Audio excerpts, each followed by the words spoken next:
Hola, ¿qué tal chicos? Bienvenidos a una clase más y el tema que estaremos abordando es la población. El término de población es de uso común en distintas ciencias, tanto en naturales como por ejemplo la biología, como sociales y formales, especialmente en la demografía y la estadística, pero su definición no siempre se hace en un mismo sentido específico.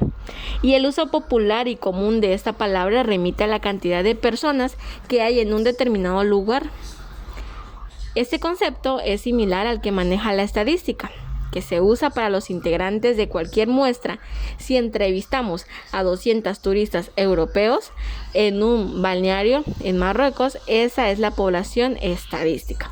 La demografía es la ciencia que estudia las poblaciones y se interesa por las personas que habitan una geografía determinada, es decir, que las considera como un ente colectivo con continuidad en el tiempo, cuyos individuos comparten características y conductas que determinan esa permanencia.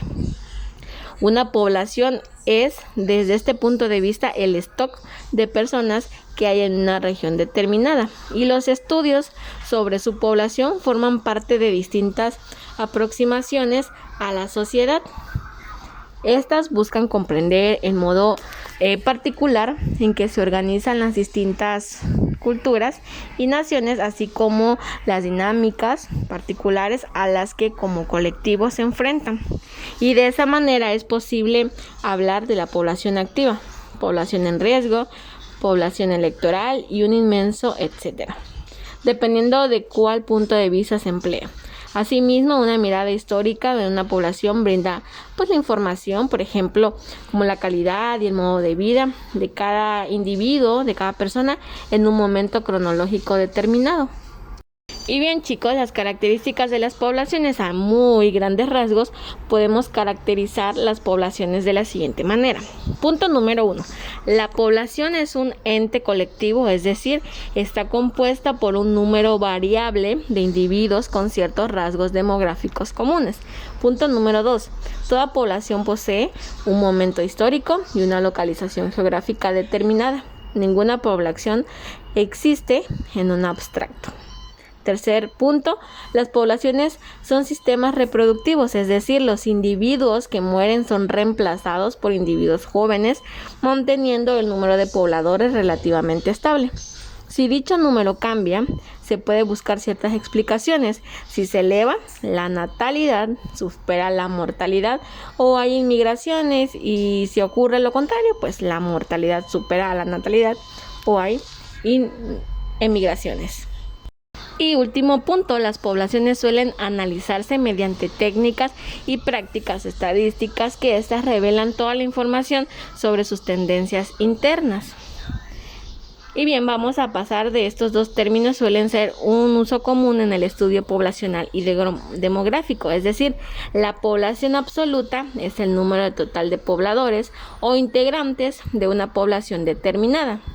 Cuando hablamos de la cantidad de personas, chicos, que hay en un determinado lugar, por ejemplo, concluimos que tenemos una población absoluta de aproximadamente 7.700 millones de personas.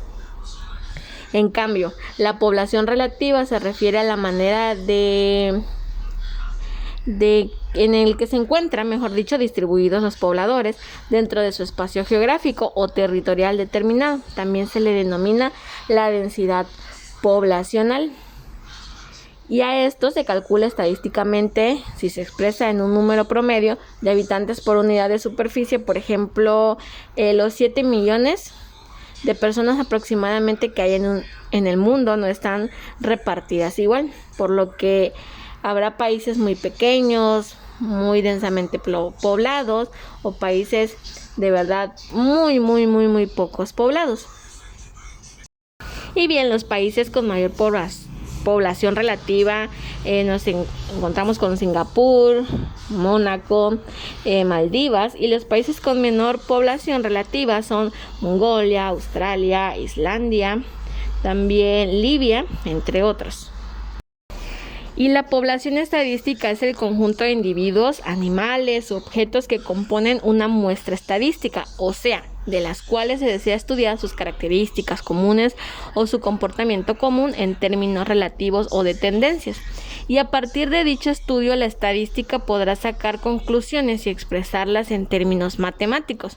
Por ejemplo, las poblaciones estadísticas pueden ser dos puntos. La primera son las finitas, o sea, acotadas como la cantidad de gatos en un mismo parque, o las infinitas como la cantidad de números enteros que podamos pensar. Pero solo de las poblaciones finitas pueden obtenerse conclusiones válidas, ya que el procedimiento estadístico parte de tomar una muestra representativa del total, y es imposible hacerlo si la población en este caso es ilimitada. La población en biología, a su vez, sabemos que la biología maneja su propio concepto de población. Una población biológica es el conjunto de organismos de una misma especie, ya sea animal, vegetal o de cualquier tipo que sea, que en este caso comparten el mismo espacio, el tiempo y las propiedades biológicas. Los individuos que la componen se reproducen entre sí y tienen las mismas interacciones ecológicas y requerimientos de supervivencia. Y bien, chicos, hasta aquí hemos llegado con el tema de hoy, esperando que haya quedado todo claro, y si hay alguna duda ustedes pueden hacérmela saber sin ningún detalle, sin ninguna pena, estamos para servirles.